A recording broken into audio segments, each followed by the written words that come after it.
So that's where Lot was. And so he's ended up in the middle of this war that's going on. He was taken. It says, and they took Lot, Abraham's brother's son, who dwelt in Sodom, and his goods, and departed. So they took everything. They took Lot and everything that he had, all the people, all the stuff he had. Verse 13, and there came one that had escaped and told Abram the Hebrew, for he dwelt in the plain of Mamre, the Amorite, brother of Eshcol, and brother of Aner, and these were confederate with Abram. So when Lot was taken, one of his tribesmen, one of his person that he owned, people that was with him, they escaped and they went and told Abram, hey Abram, you know your nephew Lot, he got caught up in this war and they done took him captive.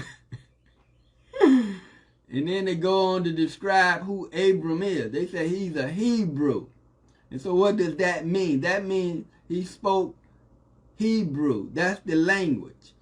So he was a Hebrew. That's who we are. All of the 12 tribes of Israel are Hebrews.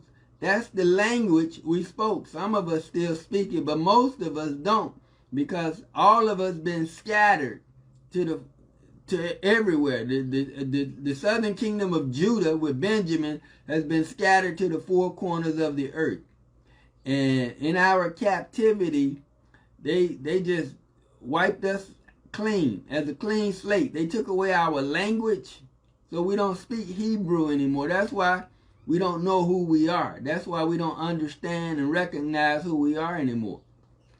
They forced us to learn whatever language that the people that our captors spoke. So we was brought here to America, everybody spoke English, so they forced us to learn to speak English. That's why we don't speak it as properly as they do, because it's not our native tongue.